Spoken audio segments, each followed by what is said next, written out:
Buenos días a todos. Comenzamos la mesa de debate, o la mesa de presentaciones y después preguntas y debate del público.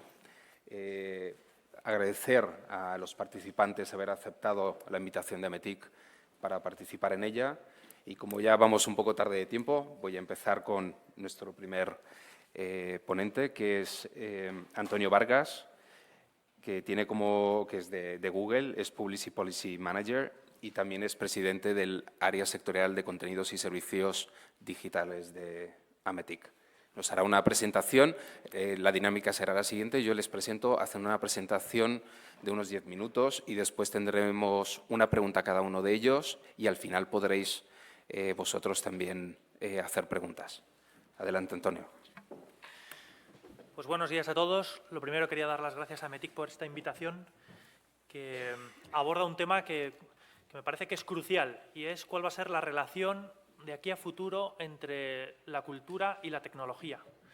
Porque la primera ha demostrado ser una de las esencias de la humanidad, mientras la segunda parece que cada vez abarca más nuestros comportamientos y nuestra manera de relacionarnos con el mundo.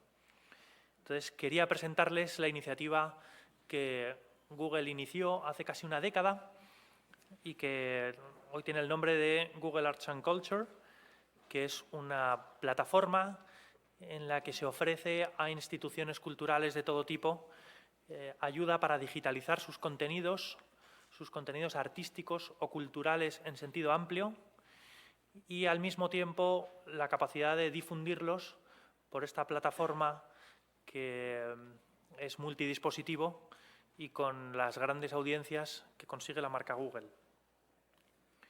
No sé si saben que la misión fundacional de Google es la de ordenar la información del mundo y hacerla universalmente accesible y útil. Así es como surge con un buscador y esta es la intención de fondo en todos los productos y servicios que va añadiendo a su diversa oferta. Verán que en realidad el Cultural Institute o Google Arts and Culture, como se llama la plataforma, lo que pretende es lo mismo aplicado al mundo de la cultura. Y así es, como dice aquí, el preservar y compartir nuestra herencia cultural, que no deja de ser, una vez que se digitaliza, información, para después hacerla accesible universalmente. Y en la medida en que esto es siempre gratuito y abierto, se consigue el democratizar y universalizar el acceso a la cultura con el mero hecho de tener acceso a la red. Me ha hecho mucha ilusión ver que el Ministerio de Cultura dice que el futuro de la cultura será digital o no será, y lo que pretende Google es colaborar en este sentido, tanto con instituciones culturales ofreciendo los medios para la digitalización y difusión, como con los ciudadanos en general haciendo estos contenidos cada vez más fácilmente accesibles. Hoy hay millones de imágenes, dice, de lugares, de historias. En realidad se podría añadir un etcétera larguísimo, ¿no? Que dice que está a un clic de distancia, y esto es ya de hace una década. Hoy todo es táctil, o sea que ni siquiera hay un clic, ¿no? Es solo rozando la pantalla que llevamos en el bolsillo, tenemos a nuestro alcance el patrimonio cultural de la historia de la humanidad. Y esto, pues hace una generación, era impensable, ¿no? Cuando el acceso a la cultura suponía la capacidad de desarrollo de las personas. Hoy el mundo es eminentemente móvil y por eso tenemos que conseguir que esto no solo sea accesible desde los dispositivos que puedan tener los alumnos en su escuela o incluso los dispositivos familiares que hay en los hogares, sino que cualquiera pueda acceder a cualquier contenido desde cualquier sitio, ¿no? Y esto tiene que ser una posibilidad que se le ofrezca a las instituciones culturales que estén interesadas en ello. Desde 2011, hace 7 años, hoy Google Arts and Culture suma más de 1.200 museos, instituciones culturales y archivos de todo tipo. En España son más de un centenar, que incluye todos los museos del Ministerio de Cultura, todos los que dependen de la Junta de Andalucía o de la Generalitat de Cataluña y un montón de otras instituciones, desde la Fundación Princesa de Asturias hasta la Agencia EFE y un largo etcétera.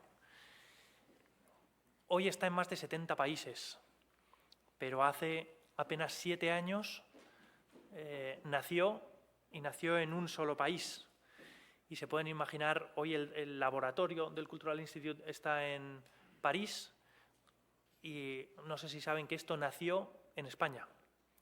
Google Arts and Culture nació en España hace 7 años, en la oficina de Google en Madrid, que está a 3 minutos de aquí. Y fue porque una empleada de Google española se le ocurrió, ¿por qué no utilizamos la tecnología que Google usa en Google Earth y en Google Maps? La de Street View, no sé si la conocen, que digitaliza a pie de calle las imágenes en 360 grados. ¿Por qué no la usamos para digitalizar instituciones culturales? Y que igual que se puede observar la fachada de un edificio o la parada de un autobús, ¿por qué no podemos observar esculturas o pinturas o arquitectura interior o museos y hacer paseos virtuales con esta misma tecnología? Pues lo que hoy está en 70 países se inició hace 8 aquí, ¿no? Hoy hay más de 6 millones de imágenes, fotografías, archivos de todo tipo, ¿no? Figuras en 3 dimensiones, ruinas históricas, elementos de todo tipo, ¿no? Y estos están ordenados en exposiciones virtuales. Es decir, es la institución cultural la que decide qué digitaliza y qué no, cómo lo ordena y la historia que quiere contar a través de esas obras digitalizadas. Y lo hace en una exposición virtual, donde puede añadir imágenes o vídeos o archivos de audio y donde puede añadir un texto que va explicando aquello que quiere ir mostrando, ¿no? Para que tenga un carácter no solo divulgativo, sino también pedagógico. ¿Qué herramientas tecnológicas tiene Google Arts and Culture y que ofrece a instituciones culturales? La primera y que ya les he contado es la de Street View. Es la capacidad de digitalizar en 360 grados cualquier espacio, exterior o interior. Aquí tenemos el ejemplo del Taj Mahal, con unas perspectivas que sería imposible tener aunque viajáramos allí. Y ponía otros ejemplos, como es Machu Picchu en Perú, o como es, a ver cuáles he puesto, la Antártida, Finlandia con las auroras boreales. Y son casos, yo creo que un poco paradigmáticos, porque aunque uno tuviera dinero y tiempo, va a ser muy difícil o prácticamente imposible el que pueda conseguir esa visión de esos contenidos culturales, ¿no? Y aquí estamos viendo maravillas del mundo. Pero del mismo modo se puede hacer accesible casi cualquier entorno. Ayer hablaba con la directora de Altamira y nos explicaba cómo cada vez está más restringido el acceso a la cueva por criterios de preservación y conservación. Es decir, en la medida en que entra la luz en esa cueva, se van degradando las pinturas milenarias, ¿no? ¿De qué manera podemos digitalizar estos contenidos para tener la experiencia como si estuviéramos dentro, sin que esto afecte a la conservación? Pues creo que la tecnología tiene mucho que aportar ahí, ¿no? Otra tecnología es Art Camera, que lo que hace es llegar a multiplicar por 1000 la definición real que tienen las cosas, es decir, 1 milímetro lo convertiría en 1 metro, y esto nos permite el llegar a tener pues una percepción de los contenidos como el ojo humano no sería capaz de manera natural.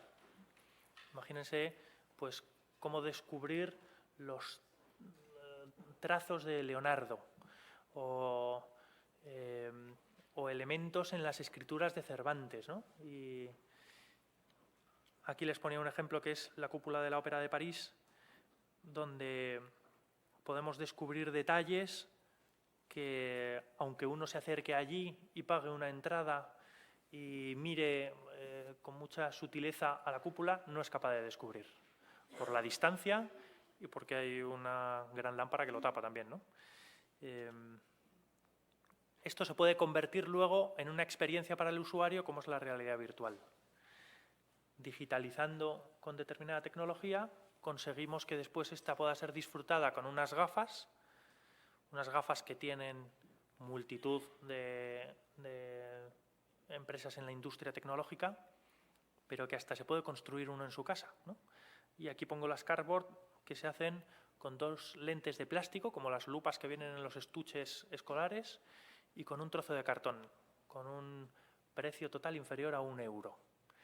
Y que pueden construir los mismos alumnos en clase o los chavales en su casa, ¿no? Y van a permitir tener una experiencia de 3 dimensiones. Es decir, la sensación de que uno está en ese espacio que se ha digitalizado. ¿Cómo puede cambiar esto no solo el acceso a los contenidos culturales, sino a la educación, por ejemplo, ¿no? ¿Cómo se estudiará historia si uno es capaz de adentrarse en las pirámides de Egipto y no solamente memorizar los párrafos del libro de texto? Bueno, y termino diciendo que esto luego se ordena en exposiciones interactivas, siempre a gusto de las instituciones culturales, que son las dueñas de esos contenidos y que se deciden a compartirlos en la manera que ellas prefieren. Muchas gracias.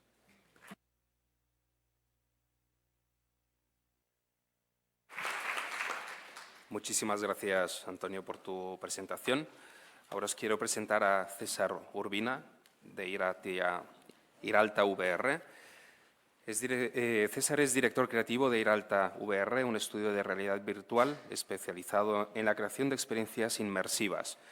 Criado en La Rioja, se vino a Madrid para hacer películas y se licenció en Comunicación Audiovisual por la Complutense. Después de varios años trabajando en televisión y publicidad, decide crear junto a su hermano Ángel su propia productora para poder innovar en la técnica y la narrativa, buscando la mejor manera de emocionar al público. Tras varios años creando contenidos publicitarios, documentales y ficción, deciden apostar por la producción de vídeo 360 grados, siendo pioneros en España. Desde entonces han rodado con la última tecnología inmersiva y creado experiencias de realidad virtual con el objetivo siempre de ir más allá en el sentido de la presencia y la empatía. Han dirigido y producido experiencias inmersivas para clientes internacionales y desarrollado proyectos propios y originales como el Cervantes VR para el Ministerio de Cultura y Televisión Española, Camino de Santiago 360, que ganó el premio como mejor app en Fitur 2016, el Festival de Sitges con Samsung Gear VR, para el World Economic Forum, para el Ministerio de Turismo de Marruecos, para el Banco Interamericano de Desarrollo, etc. Adelante, César. Tienes 10 minutos.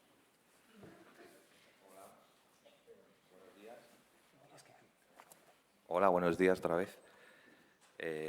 Bueno, muchas gracias por la introducción. Yo quería hablar un poco de cuál es nuestra experiencia en cuanto a la realidad virtual y el uso que están llevando a cabo los museos y cómo podemos potenciar el patrimonio cultural. Yo creo que los museos de este siglo ya no son estáticos, ¿vale?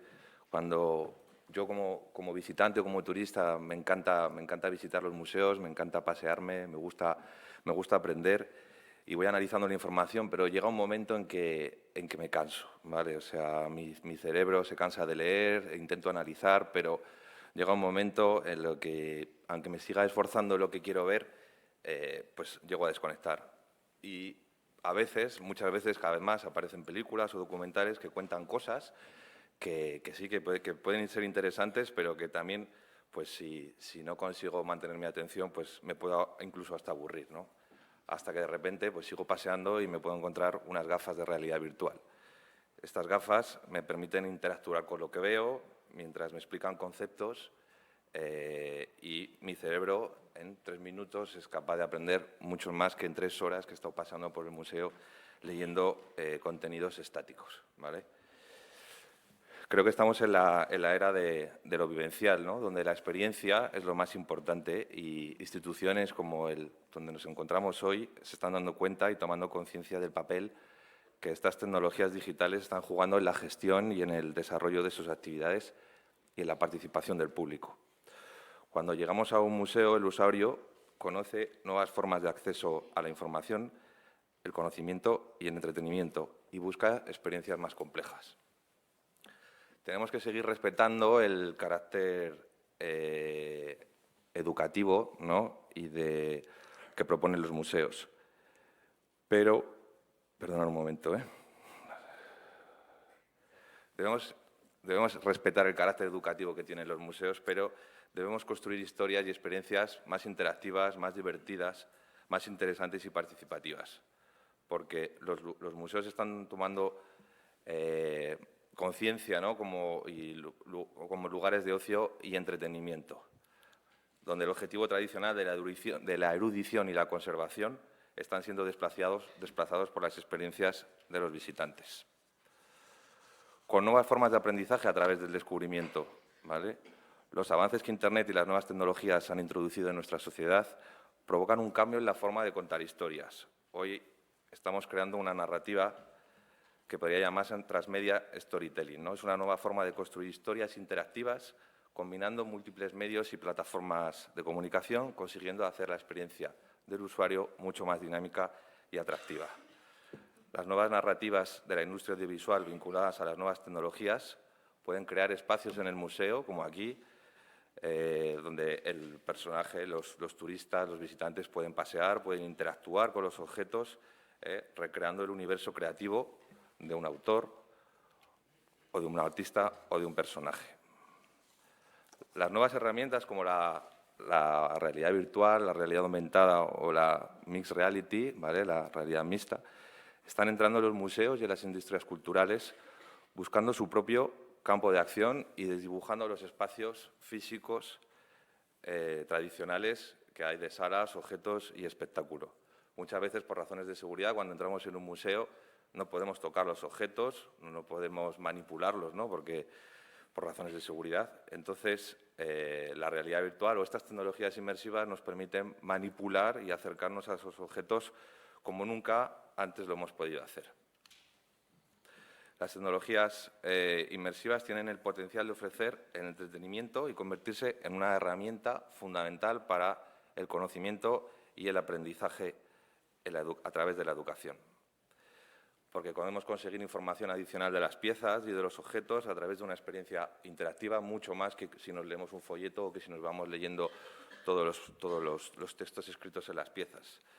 Podemos complementar la comunicación. Los museos pueden usar esta tecnología para usarla en la difusión de sus campañas de promoción de exposiciones o que como está haciendo Google también, pues puedas conocer las obras de arte desde tu propia casa, ¿vale?, o facilitar el aprendizaje y la comprensión, incrementando la atracción del visitante. Podemos reconstruir, por ejemplo, la vida de personajes históricos, de sus creaciones, de sus objetos, que es el caso que nosotros hicimos en Cervantes VR. Es una experiencia de realidad virtual que creamos a través de las ayudas del Ministerio de Cultura a la Innovación, que antes nos ha comentado Borja. Nosotros presentamos esta idea al Ministerio, nos concedieron una ayuda y pues empezamos con el proyecto. Posteriormente, Televisión Española también se sumó al proyecto y creamos una experiencia en la que los usuarios van a poder viajar al siglo de oro español y encontrarse cara a cara con Miguel de Cervantes. Es una experiencia que mezcla el storytelling teatral con las nuevas tecnologías a través de la realidad virtual y podremos descubrir escenarios de su vida, porque podremos viajar a Alcalá de Henares, a la Casa de Museo de Cervantes, podemos viajar a los molinos de Campo de Criptana, podemos ir a la Batalla de Lepanto o al Presidio de Argel, todo a través de la realidad virtual.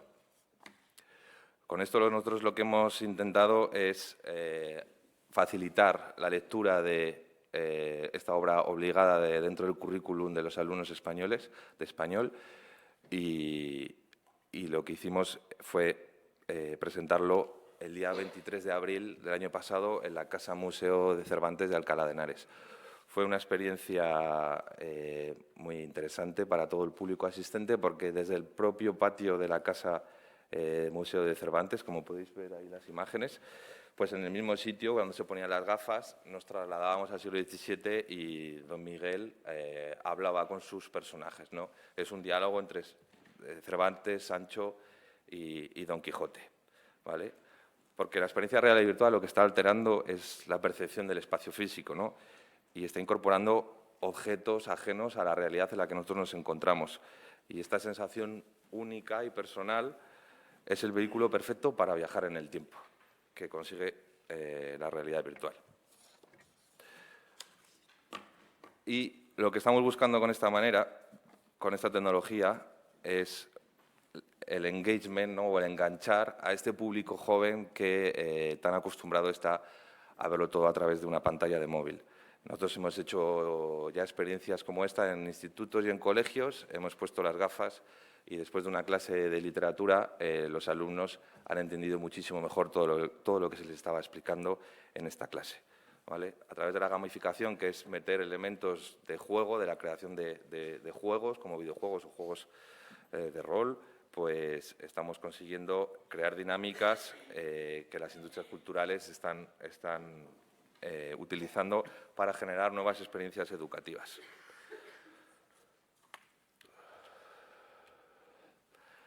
Y otra de las funciones que estamos aprovechando desde nuestra pequeña empresa es utilizar la realidad virtual para difundir y explicar el patrimonio histórico. Igualmente, aquí tenemos un ejemplo que empezamos en el 2013, cuando la realidad virtual todavía, el vídeo 360 solo se podía mover con el ratón o todavía no existían las gafas de realidad virtual, y fue un proyecto que presentamos también a las ayudas a la innovación, al Ministerio de Cultura, y también recibimos esta vez el apoyo y conseguimos sacar adelante un proyecto bastante ambicioso sobre recorrer el Camino de Santiago. El término Virtual Heritage Sites, ¿vale?, es un término que nace del interés en recuperar el contexto histórico, ¿vale?, y ponerlo al alcance del público cada vez más ávido de experiencias.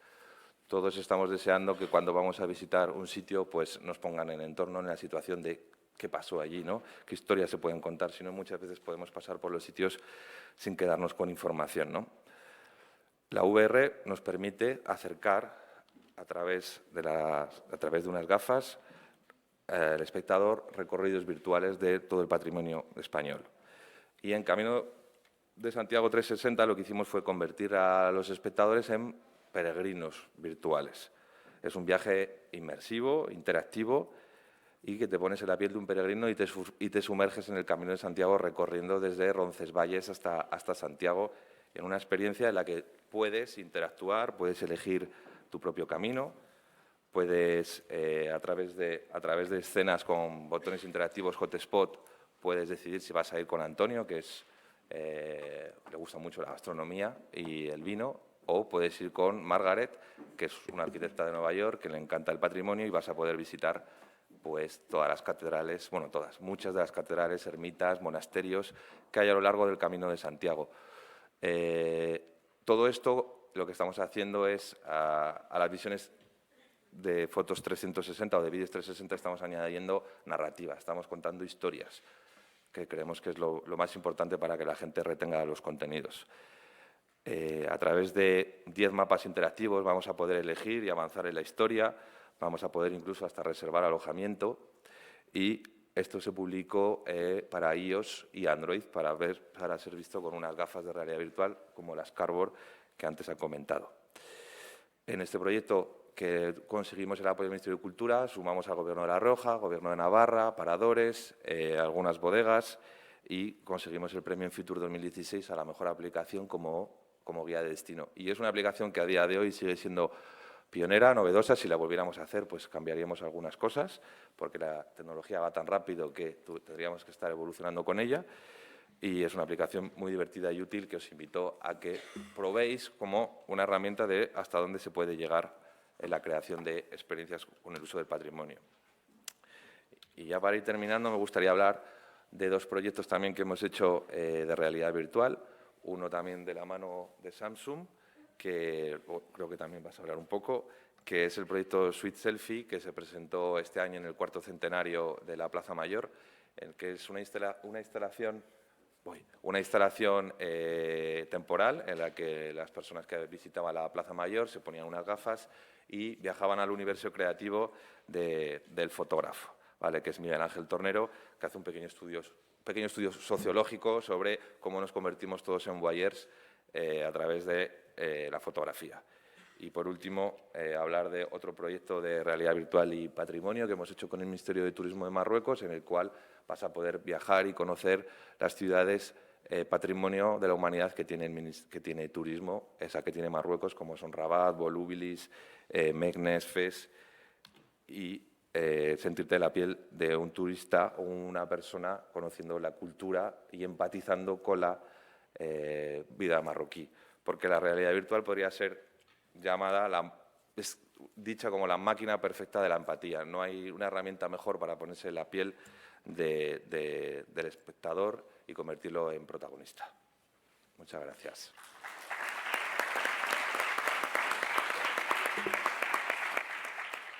Muchas gracias, César. A continuación os quiero presentar a Daniel Sánchez, de Gamera Nest.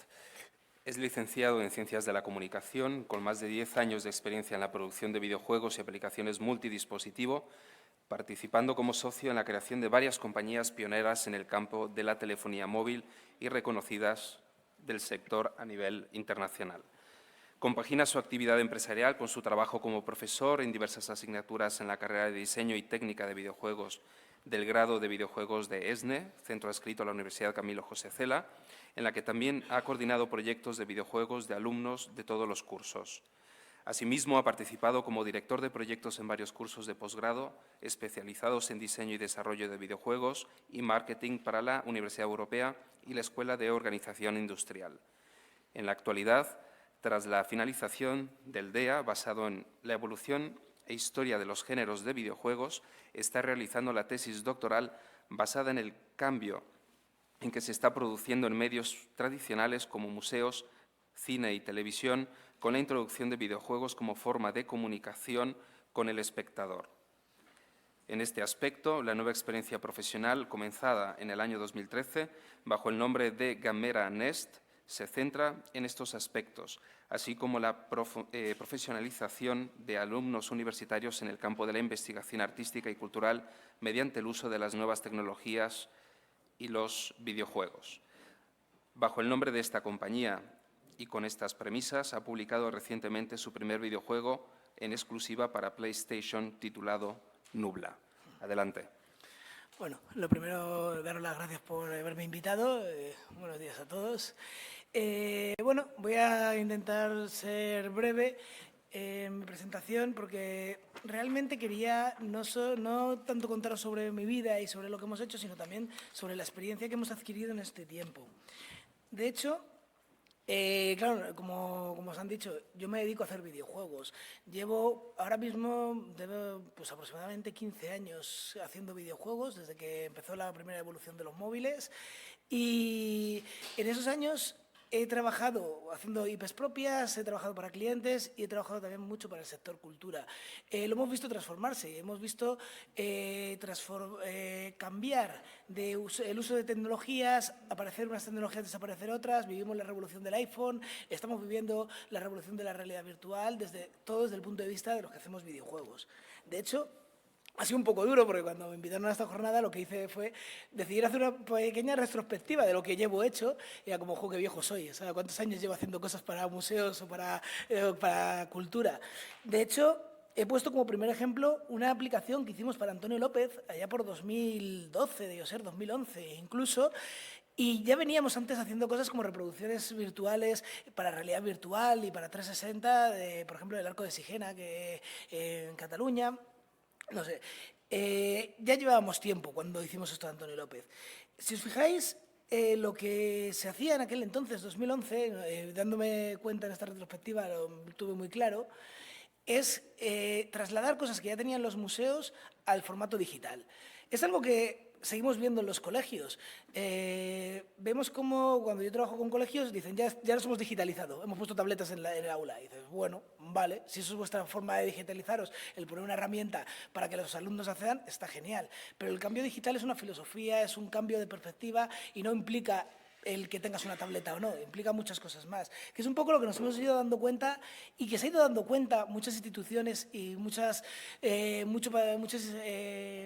museos a lo largo de nuestro tiempo. Os he puesto experiencias de todo tipo de las que llevamos hechas.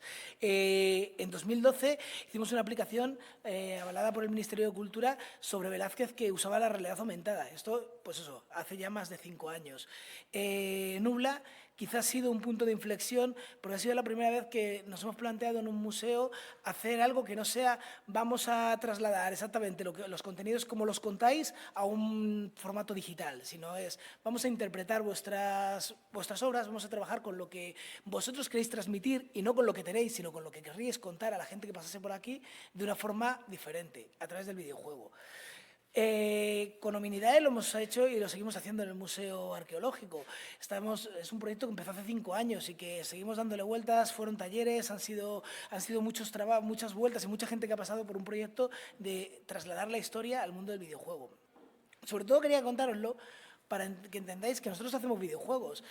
Nos codeamos todo el día con empresas que hacen cosas súper grandes, con tecnología avanzada, y nosotros en realidad hacemos esto porque desde hace muchos años nos gustaba contar pequeñas historias, eran en móviles antes, luego pasamos a PC, luego hemos hecho PlayStation, pero nuestra intención nunca ha sido el vamos a mejorar tecnológicamente el mundo, es vamos a aportar lo que sabemos hacer, que es contar historias en una narrativa nueva o contar otro tipo de relatos que permite la interacción. Cuando nos hemos topado con el mundo del museo y el hecho de que tengamos cierto aspecto académico, todos los que trabajamos en Gameranés nos ha permitido hacer una visión académica de esta evolución, nos dimos cuenta de que tampoco éramos innovadores si empezamos a trabajar con museos. Nosotros no buscamos al museo, de hecho, algunos museos vinieron a preguntarnos cómo convertir o cómo introducir los videojuegos en el museo. Y nos dimos cuenta de que esto ya lo hacían. Hace 10, 15 años, cuando empezamos nosotros a hacer videojuegos, ya existían videojuegos en muchos museos, que es cierto que analizándolo decías, bueno, es un apartado, las páginas de los museos tenían un montón de apartados y había uno chiquitito que ponía videojuegos. Y yo decía, pues bueno, no tiene nada que ver con la colección permanente, no tiene nada que ver con su contenido, es como un extra que empiezan a meter ahí, pues con la intención un poco de también atraer a otro público. Y también nos dimos cuenta de que los videojuegos habían estado ahí. No sé si conocéis la experiencia del Tennis for Two. Fue una experiencia en los años 60, en el 68 en concreto, en la que para una exposición de balística un científico decidió hacer la demostración en vivo. Puso una pantalla y conectó un transistor y lo que podías hacer era controlar el tiro y la velocidad del tiro dependiendo del viento. Eso te permitía hacer un pequeño juego que otro devolvía como si fuese un partido de tenis y permitía interactuar a 2 jugadores. El museo se llenó de gente esperando jugar a un juego. No estamos inventando nada, es a donde iba.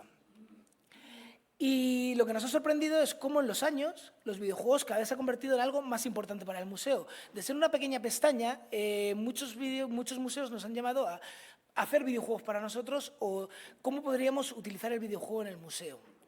¿Por qué razón?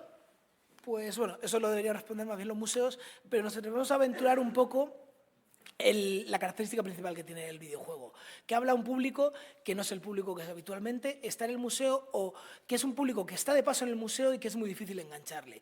Si vemos en estadísticas, los videojuegos hablan a un público principalmente de 15 a 24 años. Justo es el público que deja de ser llevado por el colegio al museo y empieza a hacer su vida universitaria. Ese público deja de visitar el museo generalmente, a menos que sea por alguna razón muy esporádica en algún grado muy concreto.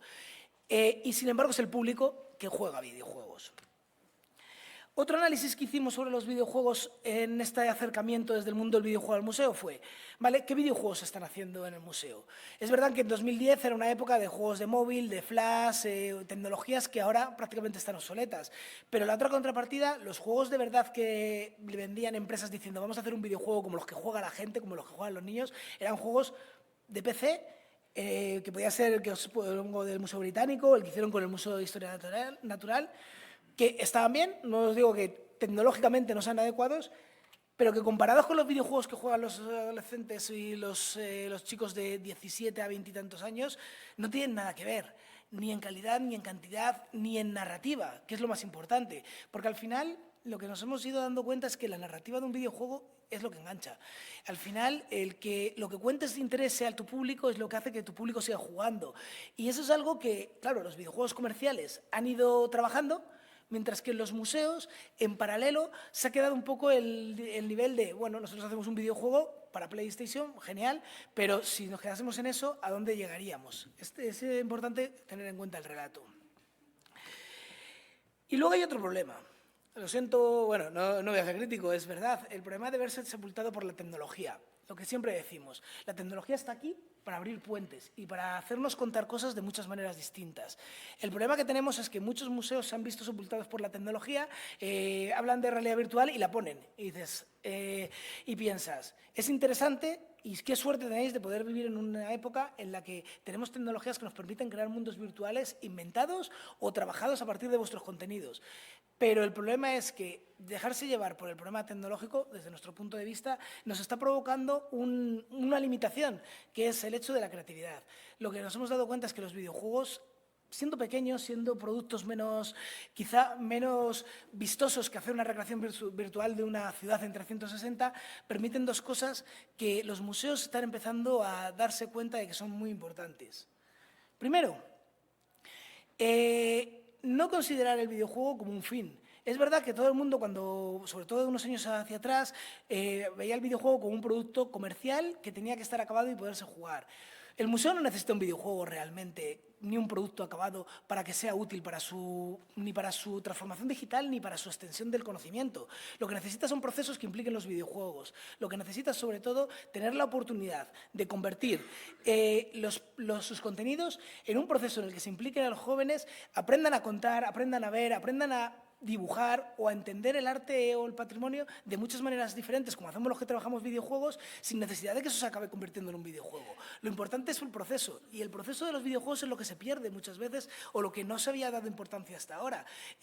Todo ese proceso creativo que hay detrás y que si lo transmitimos es mucho más importante que el resultado, que el juego final.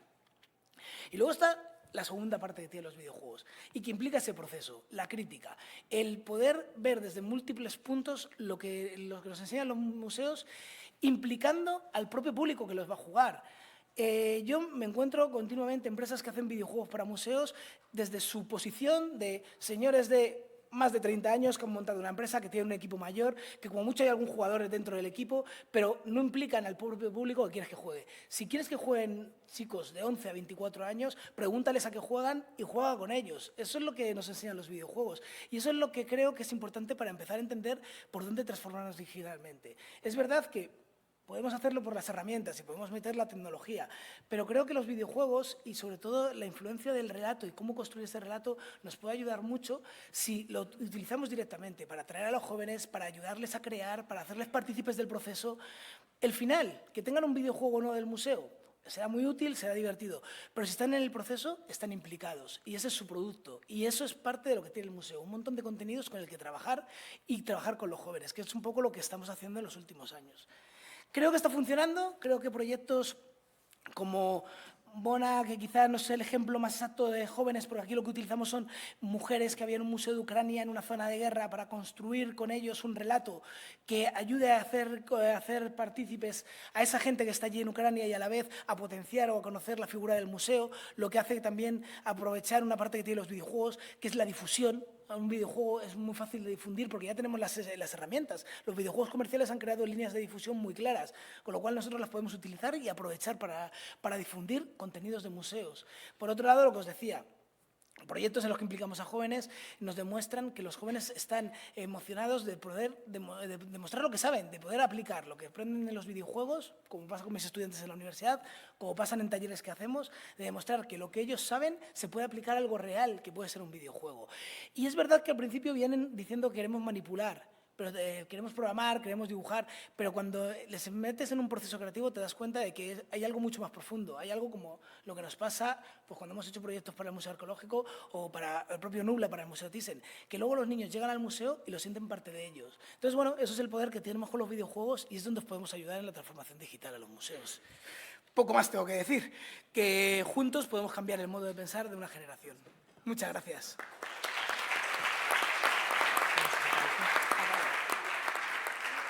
Muchísimas gracias, Daniel, por tu presentación.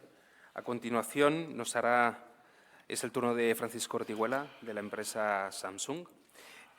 Francisco es director de Relaciones Institucionales y Ciudadanía Corporativa de Samsung. Tiene más de 25 años en el sector de las tecnologías, ejerciendo diferentes posiciones de ventas, marketing, comunicación y responsabilidad social corporativa en España, Holanda, Alemania, Austria e Italia. Es miembro fundador de la Asociación Educación Abierta, patrono de la Fundación Curarte, miembro del Comité Ejecutivo de la Asociación de Directivos de Comunicación y del Consejo Directivo de la Asociación Española de Anunciantes. Es asesor del Colegio de Ingenieros de Telecomunicación y de la Asociación de Directivos de Capital Humano. Recibió el Premio Aster de Comunicación en 2016, el programa Samsung Smart School recibió también el Premio de Innovación en Sostenibilidad de Expresión en 2015 y también el Premio Simo Educación en 2016. Adelante, Francisco. Bueno, buenos días a todos y muchas gracias a METIC y muchas gracias al Museo Arqueológico Nacional por estas magníficas instalaciones y por esta organización del evento. La verdad es que para nosotros es la cultura, antes de empezar el qué hacemos, vamos a ver el por qué lo hacemos. ¿Esto ya funciona así, no? Va. Pues antes de ver el qué hacemos es el por qué lo hacemos. Yo creo que es muy importante.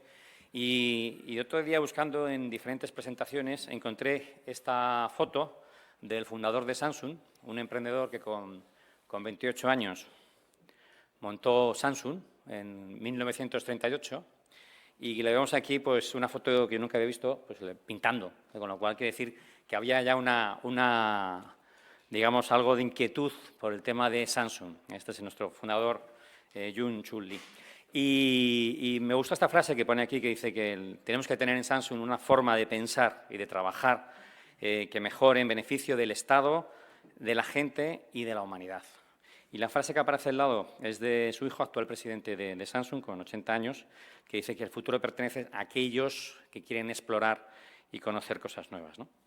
Y bueno, ¿qué hacemos? Pues en España, bueno, estamos en multitud de instituciones con la cultura en todo el mundo, con proyectos distintos, lo cual es bueno porque no es hacer un proyecto igual para todos los países, sino que estamos buscando en cada país y en cada institución y en cada museo qué es lo que se puede hacer.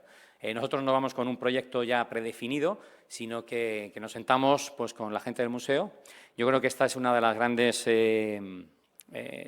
lo más bonito de la experiencia de colaborar con el museo es ver la pasión que pone todo el equipo, y aquí tenemos a Andrés, que lo puede testificar, toda la pasión del equipo, por ejemplo, en este caso del MAN o en el caso del Museo del Prado o en cualquier museo, donde vemos los equipos de Samsung y los equipos del museo trabajando conjuntamente en un proyecto que se decide aquí y se decide en común, ¿eh? Y nuestro objetivo de colaborar con la tecnología no es poner un logo enorme de Samsung en la entrada, que creo que no quedaría muy bonito, ni tampoco utilizar el logo del museo, que sí quedaría bonito, pero como ya tenemos tantos logos, que si Samsung, Galaxy, S9, etcétera, etcétera, tampoco podemos poner más logos en la publicidad porque si no, no se vería el producto. Y nuestro objetivo es realmente cómo podemos, a través de la tecnología, mejorar la experiencia del visitante del museo o de aquellas personas que, no pudiendo visitarlo, pues puedan visitarlo de forma virtual o como la tecnología puede hacer llegar todo este patrimonio cultural tan rico que tenemos en España.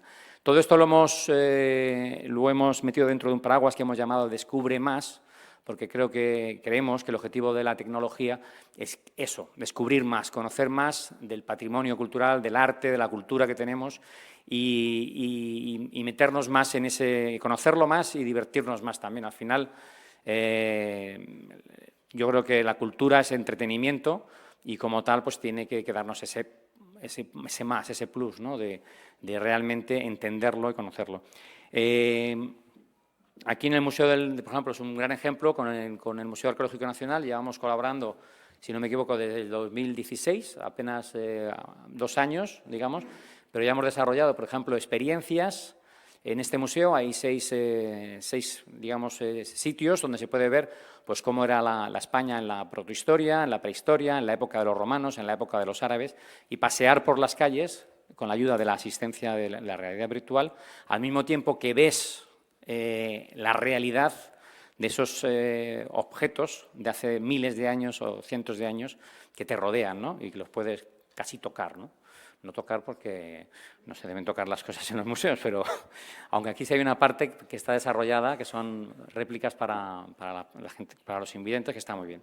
Pero bueno, dicho esto, lo que estamos buscando son proyectos, pues en el MAN hemos hecho 2 proyectos muy importantes, que es recrear cómo se vivía en esa época, creo que es interesante para todos, no solo para los más jóvenes, y también hemos hecho una visita virtual a todo el museo, donde se pueden ver las piezas del museo tal como están e incluso conseguir más información. También hemos trabajado con el Museo del Prado. Con el Museo del Prado llevamos desde el 2014, llevamos ya 4 años, y siempre trabajando con ellos en la pregunta que nos hacemos al principio de cada ejercicio es, bueno, ¿y este año cómo podemos utilizar la tecnología para mejorar la experiencia del usuario o para mejorar el funcionamiento del museo? Estamos trabajando desde los talleres de restauración, con pantallas gigantes donde se puede ver 1 milímetro del cuadro, se puede ver en una pantalla enorme, con lo cual se puede ver cómo está ese cuadro antes de restaurarlo y durante la restauración y después de la restauración. Estamos trabajando, por ejemplo, pues una exposición muy bonita que se hizo con los cuadernos de la Escuela de Bellas Artes de San Fernando, con los becarios de la época. Un tal Goya era uno de los becarios. Entonces, estos becarios iban a Roma y en Roma la Escuela de Bellas Artes de San Fernando les daba un cuaderno y tenían que pues, pintar los palacios, los jardines, todo lo que la Escuela de San Fernando, de Bellas Artes de San Fernando, les pedía. Y eso era un poco para ellos el examen. Entonces, esos cuadernos, algunos de ellos, están en el Museo del Prado. Entonces, hubo una exposición donde se podía ver el cuaderno de Goya, que está muy bien, pero claro, la gente no puede coger el cuaderno y pasar las hojas. Están incluso hasta las cuentas de lo que gastaba, lo que comía, toda la historia de esos 2 años que Goya pasó en Roma. Y, bueno, pues lo que hacíamos a todos los visitantes de esa exposición temporal que hubo en el Museo del Prado, pues dejábamos una tableta donde podían pasar página a página todos los libros que ahí estaban. Eso es como creemos que la tecnología. Pero no es un proyecto de Samsung, es un proyecto que desarrollamos junto con el Museo del Prado y que mejora, lógicamente, la experiencia del visitante e incluso si no estás ahí, pues también, si alguien quiere ver esos cuadernos de Goya y tiene curiosidad, pues también los podría ver, ¿no? Con el Museo del Prado también pues hemos recreado en la exposición que hubo de Goya, que fue espectacular, pues en una sala pusimos auriculares y recreamos cómo era la música de la época de Goya, de tal forma que podía ver los cuadros con auriculares para no molestar al resto de visitantes y se podía, se podía ver, ver cómo vivía Goya y cómo era aquella época y aumentando también esa experiencia, ¿no? Al mismo tiempo que veías la realidad de los cuadros de Goya.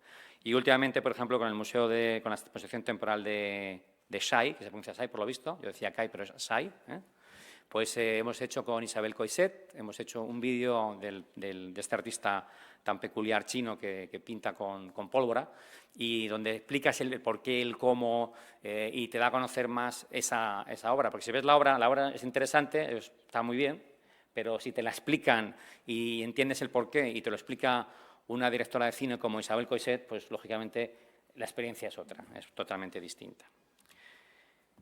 Con el Teatro Real hemos empezado a colaborar este año y lo que estamos haciendo, hemos hecho una reproducción de una visita virtual en el Teatro Real y además estamos grabando con 360 en el mismo escenario parte de las óperas, ¿no?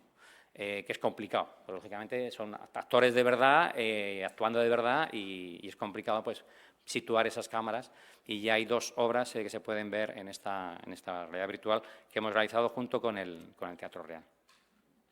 También colaboramos desde hace ya no sé ni cuántos años, pero muchísimos años, estamos muy, muy contentos con Foto España, porque además cada año hacemos una cosa distinta. Lo que comentaba César, pues la verdad que ha sido un proyecto muy bonito el que hemos hecho en la Plaza Mayor, con la ayuda de César. Y por último, bueno, hacemos más cosas, que lo veréis ahora en un vídeo si lo ponemos, pero si os lo cuento, si no. Estamos con la Feria del Libro. La Feria del Libro fue también un tema muy interesante, muy bonito, porque alguna vez fuimos hace unos años y nos dijeron que no, que ellos no querían, que vendían libros y que no querían el mundo digital, lo veían como un enemigo. Y hace como 4 años, más o menos, fue al revés. Ellos se acercaron a nosotros y dijeron, creemos que si queremos que la gente joven lea y se acostumbre a leer y tenga ese hábito de lectura, es importante que Samsung, o que una empresa de tecnología como Samsung, esté presente en la Feria del Libro. Llevamos 4 años colaborando con la Feria del Libro, la verdad que estamos muy contentos y hacemos multitud de actividades, no simplemente exponer producto, que es lo de menos, sino actividades de debate, actividades con niños, es decir, hacemos un montón durante esas semanas que dura la Feria del Libro, intentamos que sea un sitio con vida y donde se debata todo, ¿no? Y, por último, muy importante también, estamos hablando de la tecnología, mencionaba yo creo que era Daniel. Para nosotros la tecnología tiene que ser invisible, la tecnología tiene que ser un medio, no se trata de digitalizar por digitalizar. En el último Simo de Educación había un periodista del Mundo que me preguntó: ¿y usted qué opina de un colegio en Madrid que ha quitado las tabletas porque decía que distraían? Digo, pues me parece muy bien. Es decir, si la tecnología no se utiliza correctamente, lo mejor que hay que hacer es quitarlo. Es decir, la tecnología, el hecho de poner tecnología no implica nada. Hay que saber cómo se utiliza y cómo se aplica. Este proyecto, en el que estamos tremendamente orgullosos, que se llama Samsung Smart School, y que es un poco también una extensión de este apoyo de Samsung por la cultura, porque todo esto que estamos haciendo vamos a llevarlo también a los centros, a los colegios, pues es un proyecto que hemos lo mismo desarrollado junto con el Ministerio de Educación, Cultura y Deporte. Esto no es un proyecto de Samsung que hemos dicho, este es nuestro proyecto, lo ponemos aquí, sino que es un proyecto que nos sentamos con el ministro de Educación, con el señor Brer entonces, y que seguimos colaborando con el ministro actual y con todos los que han pasado por las diferentes posiciones en el Ministerio de Educación, y donde dijimos lo que pensábamos. Dijimos que nosotros creemos que somos expertos en tecnología, algo sabemos de tecnología, pero que los expertos en educación, lógicamente, eran pues todas las instituciones, el Ministerio de Educación, por supuesto, y, por supuesto, todas las comunidades autónomas, ¿no? A partir de ahí desarrollamos un proyecto conjunto que podemos decir, yo creo que podemos decir con mucho orgullo, que está en todas, absolutamente en todas las comunidades autónomas, más Ceuta y Melilla. Tenemos más de 100 aulas, donde lo que hemos ido a colegios en zonas con riesgo de brecha digital, es decir, colegios públicos, en zonas muy rurales donde hay un riesgo de brecha digital, y en zonas urbanas donde había pues mucho índice de desempleo o mucho índice de inmigración, que también podía ser un riesgo de brecha digital. Y lo que hemos hecho, la inversión más importante, tanto en tiempo como económica, ha sido la formación del profesorado. Es decir, lo más fácil era haber dejado las tabletas, la pantalla, hacernos una foto, todos contentos, e irnos para casa. Pero aquí lo que estamos haciendo continuamente es formación del profesorado. Tenemos encuentros, de hecho, el próximo encuentro lo hemos hecho en la Biblioteca Nacional, y vamos a intentar que sea aquí. Ya, Andrés, te lo pido desde aquí, para que no te puedas negar. Y lo que estamos haciendo de ese aprendizaje de estas 100 aulas, lo que estamos poniéndoles a disposición de todos los colegios, sean públicos, privados o concertados, ¿vale?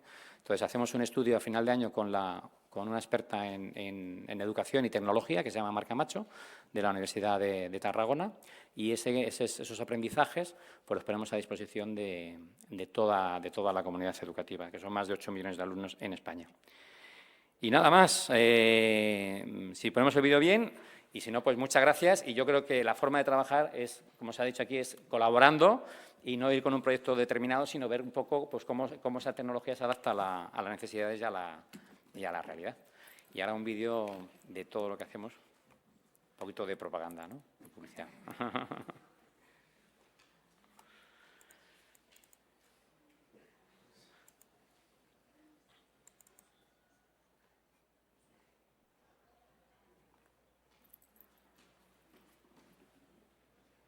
Bueno, si tiene sonido. Sí, si no, bueno. Ahora.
Bueno, simplemente dar las gracias al equipo de Samsung que está aquí, Elena, Inma y Chelo, que no está, pero bueno, pues gracias a que son ellas las que están detrás de todo el proyecto.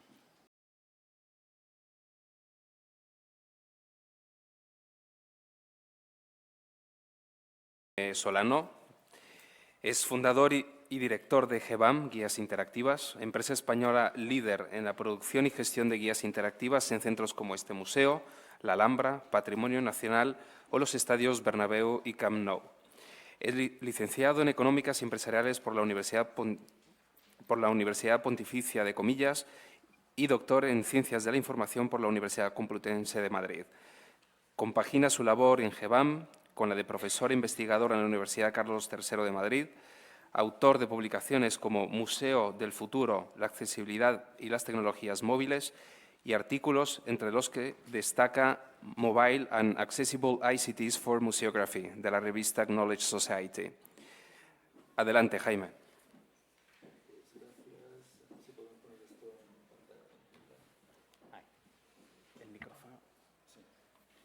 Bueno, buenos días. De todo, bueno, muchas gracias, lógicamente, al MAN por de nuevo acogernos aquí en su magnífica sede, por supuesto a METIC, a nuestros amigos de METIC y también, lógicamente, al Ministerio por la organización de la jornada, ¿no?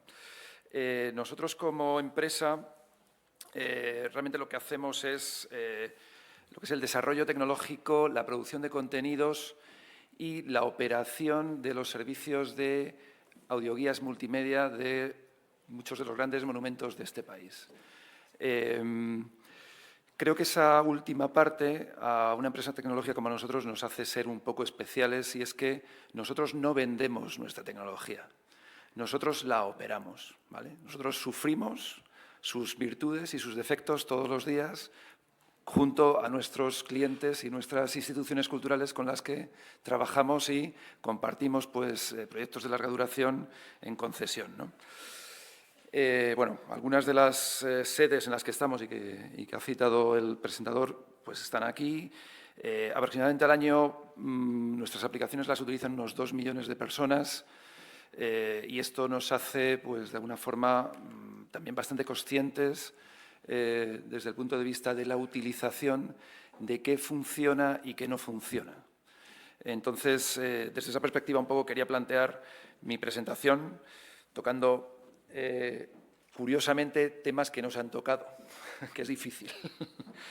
Sobre todo cuando te acompañan empresas pues, que lógicamente pues, están bastante en la punta de la innovación, ¿no? Bueno, nuestras aplicaciones, nuestros sistemas, nuestros productos hacen hoy en día esto, ¿no? O sea, cuentan historias. Yo creo que en este ambiente de multimedia lo hacemos más o menos bien. Aquí en el Museo Arqueológico Nacional llevamos trabajando desde hace, yo creo ya casi 8 años, día tras día, con estas aplicaciones. Son aplicaciones que también ayudan un poco a sorprender a todas las personas, ¿no? Aquí el factor de alguna forma de enfoque tiene que ser el factor que realmente el museo, la institución cultural, tiene. Si es una institución cultural orientada a grupos escolares, pues hay que ir a ese colectivo. Si es una orientación enfocada a personas mayores, que son los que realmente muchas veces vienen más a estas instituciones, aunque por supuesto estamos intentando cambiar esa tendencia, hay que enfocarse a las necesidades de estas personas y por supuesto a las personas que tienen algún tipo de necesidad de accesibilidad también. Son también situaciones en las que intentamos, o soluciones que intentamos que de alguna forma prolonguen la experiencia, ¿no?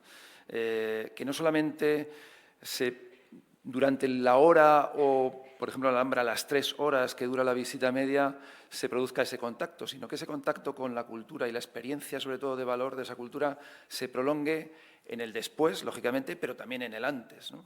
Esa es también una de las cuestiones que nosotros intentamos llevar a cabo con nuestras aplicaciones y plataformas de redes sociales que intentan cerrar el círculo, ¿no? En este sentido, ¿no?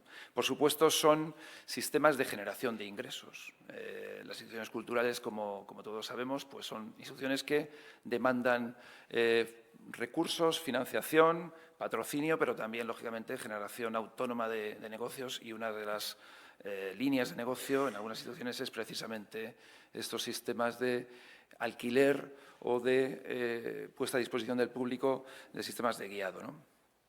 Y, por supuesto, son herramientas, en este sentido, inigualables, porque no existe otra cosa para conocer lo que el visitante hace durante la visita, ¿vale?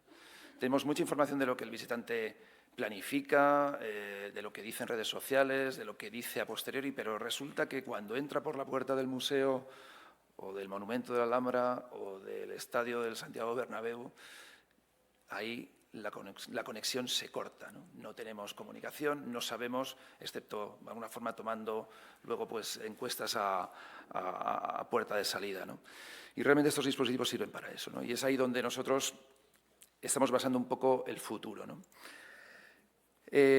Porque nos hemos dado cuenta que realmente los datos y la información que no solamente el museo tiene, que por supuesto es la primera parte, ¿no? Es decir, tener una buena catalogación y una buena sistematización digital de los fondos, sino también lo que el visitante y el público hace con esos contenidos, es la base para cualquier, vamos a decirlo así, solución tecnológica o incluso yo diría estrategia de comunicación que se pueda establecer, y es desde donde nosotros como GEVAM también establecemos nuestro punto de partida o estamos estableciendo punto de partida para algunas de las soluciones que ahora os comento, ¿no?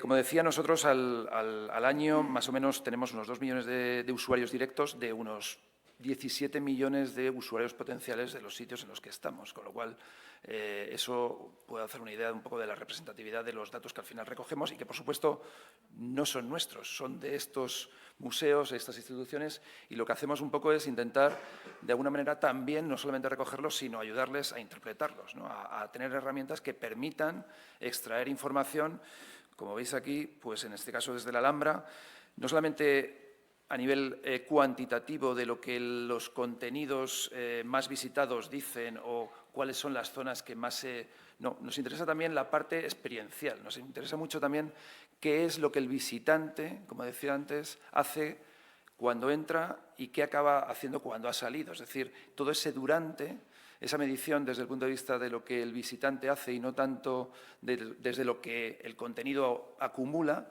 es una manera un poco de enfocar la medición de datos que a nosotros nos ha aplicado, lógicamente, a desarrollar tecnología nueva que hasta ahora pues, no contábamos con ella en el mercado. Entonces, lo que estamos un poco intentando es precisamente medir esa experiencia y también medir o proporcionar a los museos patrones, perfiles, que les permitan luego también saber qué es, efectivamente, cuál es la experiencia de visita, si en este museo se sube a la segunda planta y si cuando se llega a la zona de Grecia realmente se llega igual de cansado o no, si efectivamente al final hay un aprovechamiento de contenidos, si hay zonas donde a lo mejor la interpretación o el elemento de interpretación que se ha puesto no es usado por alguna razón de interpretación o simplemente porque está oculto.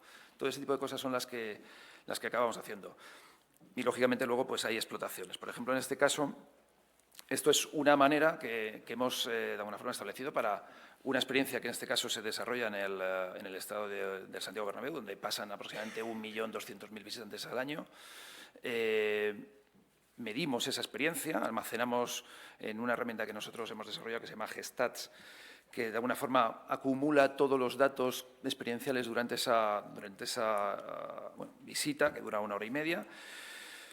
Y lo que le decimos al final al visitante para poder, de alguna forma, establecer un vínculo y una explotación para también el propio Real Madrid es que nos deje su información personal. Es decir, que en este caso, más bien, que le deje al Real Madrid cuáles son sus datos personales, es decir, su correo electrónico sobre todo, pero también si venía en grupo, si venía de China o si realmente tiene planificado estar 2 días en Madrid.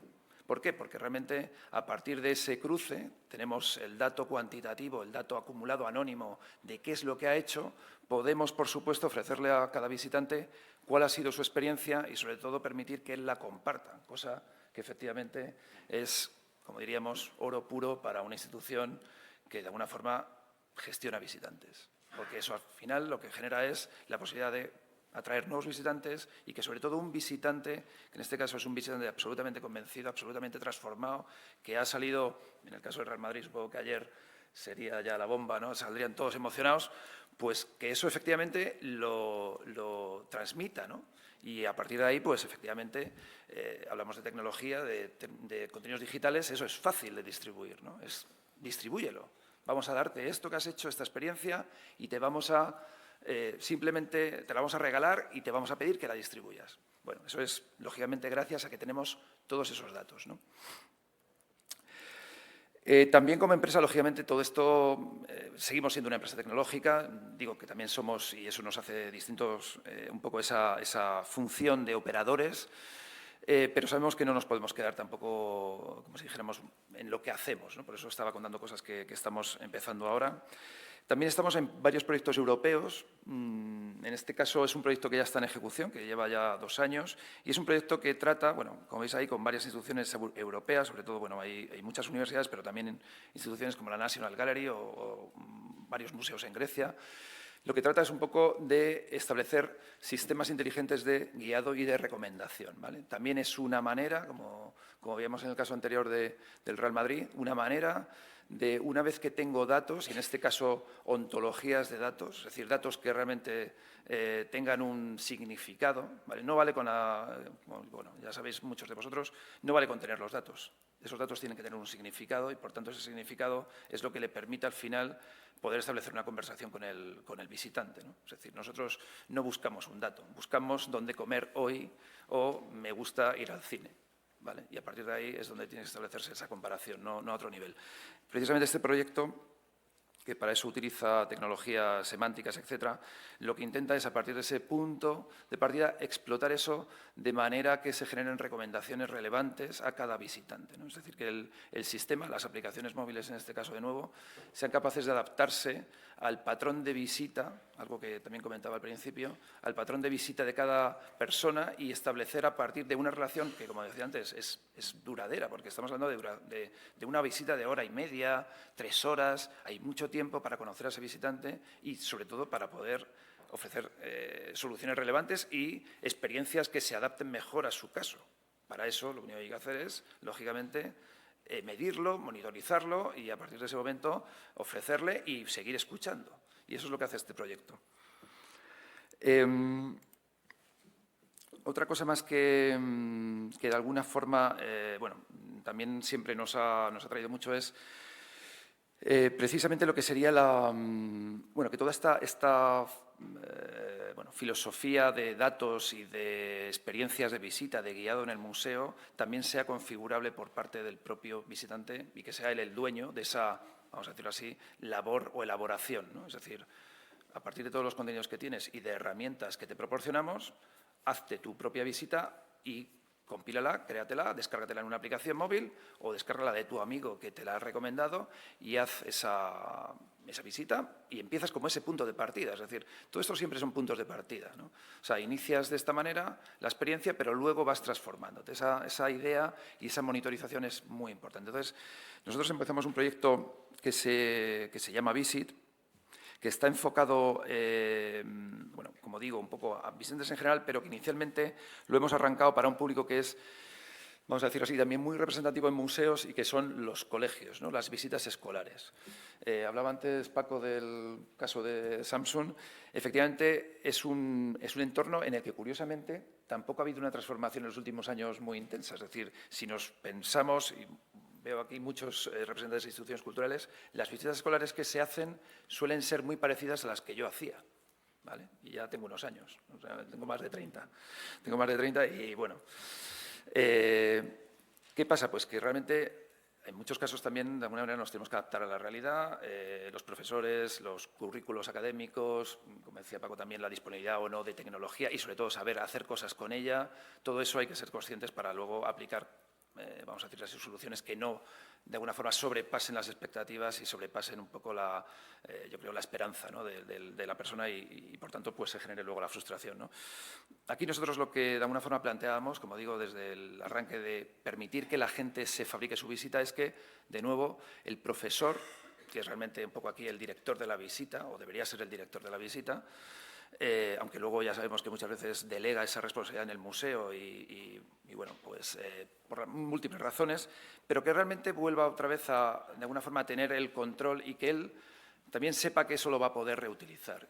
Lo que hacemos aquí es que los sistemas de creación de guías multimedia que ponemos en marcha, como por ejemplo aquí en este museo, en el Museo Arqueológico Nacional, el propio profesor pueda configurarlos, pueda hacerlo de acuerdo al grado curricular en el que se encuentra su clase, su asignatura, etcétera. Es decir, que pueda establecer o buscar los contenidos según a él le interesan, Lógicamente, eso tiene que ver también con los contenidos, pero bueno, una vez que tengamos contenidos o tenemos contenidos, efectivamente es una fórmula de cómo los quieres encontrar y a partir de ese momento que él pueda compilar y descargar también una aplicación de visita solamente para su grupo.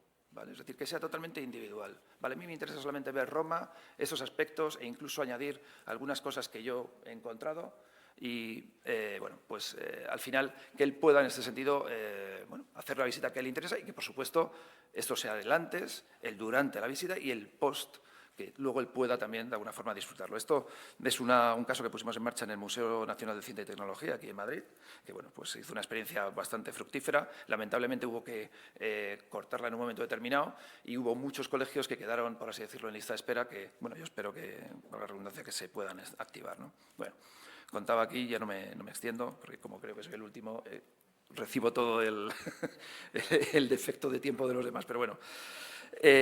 Una cosa que sí, por último, y esta es he contado varias cosas, pero esta sí que me interesa porque también es otro caso que también se ha citado antes, que es el caso de las personas, los estudiantes y los jóvenes que no vienen a los museos, ¿no? Nosotros aquí hemos iniciado un proyecto en el que también está este museo, el Museo Arqueológico Nacional. Hemos también implicado a la Carlos III, a la Universidad Carlos III, donde están muchos de estos jóvenes, es decir, jóvenes que no van a museos, que cuando se lo dices, efectivamente, desconocen este museo y no entiendes por qué, porque encima es gente de comunicación audiovisual, con lo cual aquí lo que se cuentan son también historias y, por tanto, es un lugar fantástico para crear historias. Y lo que hemos hecho ha sido precisamente también un poco esta idea. Pero en este caso que sean los propios alumnos, aquí vuelvo al caso de quién hace la guía, que sean los alumnos los que hacen las guías y cuentan para otros jóvenes como ellos que no van a museos, cómo a ellos les gustaría que les contasen el museo. ¿Vale? Es decir, haz tú la guía y piensa cómo sería o cuál sería el tipo de experiencia que te gustaría tener. Y a partir de ese momento, coge los contenidos, compílalos con una herramienta y luego ayúdame o vamos a medir cómo eso efectivamente se produce y si hay un cambio o si hay elementos que merece la pena analizar. Es un proyecto que está en marcha, que espero que a la vuelta de Semana Santa podamos presentar aquí ya 5 aplicaciones que se están haciendo en la Carlos III. Bueno, esto es un proyecto, como sabéis, que luego en la tecnología el efecto multiplicador es fácil. Una vez hecho el piloto, es fácil exportarlo a otros centros o a otros colectivos, ¿no? Y bueno, pues eso es mi ponencia. Muchas gracias.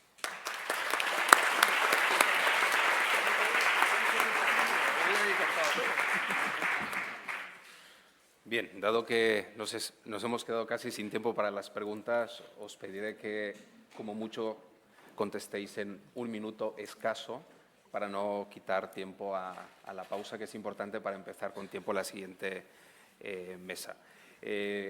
Comienzo por Antonio, de Google, que hiciste la primera ponencia. Nos presentaste el proyecto Google Arts and Culture y la pregunta es muy sencilla.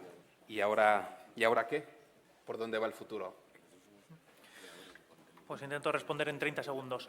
Yo creo que si este es el presente, el futuro tiene que ir por 2 vías. La primera, la accesibilidad, es decir, conseguir que lo que hoy pueden disfrutar 3.500 millones de personas en el mundo, la otra mitad que todavía no tiene acceso a ello empiece a tenerlo, que son otros 4.000 millones de personas, ¿no? Esa accesibilidad en el mundo más desarrollado se concentra en personas con distintas capacidades o en los mayores o en las áreas rurales. Creo que este es un punto clave, tanto para el acceso a los contenidos como para la capacidad de mostrar en Internet el talento que cada uno tiene. Hace unos años solo los que tenían padrino podían llegar a mostrar sus cuadros, libros o esculturas. Hoy, gracias a Internet, tenemos que conseguir que cualquiera sea capaz de poner a disposición el talento que él quiera, ¿no? Si esta es la brecha de acceso o de difusión de los contenidos que ya hay, creo que el futuro en la innovación tecnológica, por lo menos desde el punto de vista de Google, va a pasar por la inteligencia artificial. Y esto es algo que ya se está utilizando. Por ejemplo, en esas 6 millones de obras que están en Google Arts and Culture, podemos descubrir cuáles son las obras por colores y ya no solo por los etiquetados hechos a mano, ¿no? Como la época o el país, sino pues su semejanza, y podemos descubrir pues cuáles son la obra que más se parece a la cara que estoy poniendo en este momento, por ejemplo, y descubre que es una de hace 2 siglos pintada en China. La capacidad de computación que existe hoy, más la cantidad de datos que se están acumulando, nos va a permitir un futuro de relación entre tecnología y cultura que está todavía por descubrir, ¿no? Y que pinta apasionante. Muchísimas gracias también por la síntesis. La siguiente pregunta es para César. En esta era digital de móviles, pantallas y chicos y chicas hiperconectados, ¿cómo crees que podríamos atraer al público más joven a los museos? Yo creo que para atraer a estos chicos y fidelizarlos y que vengan a los museos, contar historias a través de una narrativa transmedia que mezcle canales, que sume medios de comunicación, y todo esto aderezado con una gamificación y con los contenidos asesorados por los técnicos de los museos, creo que podemos conseguir herramientas que pongan a los chicos en la piel de esos visitantes que conocieron en esas épocas, conocer a los personajes y atraerlos a los museos, porque no hay nada mejor que contar historias. Muchas gracias. Y ahora, Daniel, ¿cuáles crees que son las nuevas tecnologías que entrarán en los museos próximamente? Pues, bueno, en realidad están entrando, lo que decíamos, realidad virtual, realidad aumentada, lo híbrido, la realidad aumentada y la realidad virtual, pero como decía, lo importante no es que entren en los museos, es que los museos sean capaces de acoger lugares de reflexión en el que esas tecnologías, los propios visitantes, y pueden ser de las edades para las que quieran utilizarlas, y los propios miembros del museo, de los equipos educativos, aprovechen los contenidos para entre todos poder utilizarlas y poder contar historias a partir de ellas. Ese sería el futuro. Muchísimas gracias. Y ahora, Francisco, cultura y tecnología, ¿son elementos compatibles o reñidos en la sociedad del siglo XXI? Bueno, yo creo que son compatibles y cada vez más, porque además la tecnología ya es transversal y está en todos los sitios y es una cosa que no se puede evitar, digamos, ¿no? Y yo creo que son compatibles, pero siempre utilizándolo de una forma correcta y adecuada, no utilizarlo por utilizarlo. En Samsung creemos que la tecnología tiene que ser un medio, no un fin. Y en ese sentido, la tecnología, también se ha dicho antes, tiene que ser invisible, simplemente un medio para conseguir ese fin de mejorar la experiencia de la cultura. Muchas gracias. Por último, Jaime, proponéis que sean los mismos visitantes los que participen en la definición de su guía, por lo cual, habilitación digital frente a la necesidad de interacción con los visitantes que nos comentas para concluir. Bueno, pues sí, claro. Nosotros, pero siempre desde el punto de vista de lo que es el conocimiento del visitante a partir de los datos y, lógicamente, la guía de la institución. O sea, yo creo que, como siempre, ¿no?, el visitante tiene que estar en el centro. Es la mejor manera también de implicarle, es decir, que él se sienta protagonista y, por tanto, que pueda, de alguna forma, crear su experiencia desde el principio. Muchísimas gracias. A continuación, tenemos tiempo solo para un máximo de 2 preguntas y son muy breves.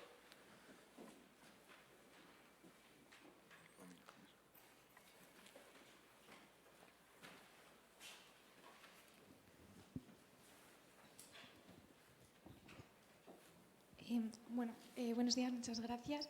Quería preguntar a Antonio Vargas si dentro de la aplicación de Google incluís patrimonio inmaterial o, por ejemplo, desfiles de moda, todo el tema de ferias de arte. Son temas que realmente es arte realmente fugaz, ¿no? Entonces, me gustaría saber si todo esto lo incluís en la aplicación y, si no es así, si por lo menos lo planteáis.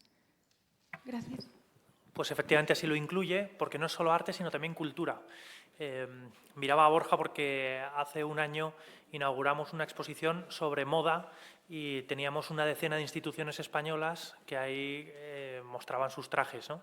Estamos trabajando ahora una sobre gastronomía. De manera que esto es cultura en sentido amplio y no solamente incluye pues, las artes escénicas o las artes más tradicionales, sino cualquier expresión cultural.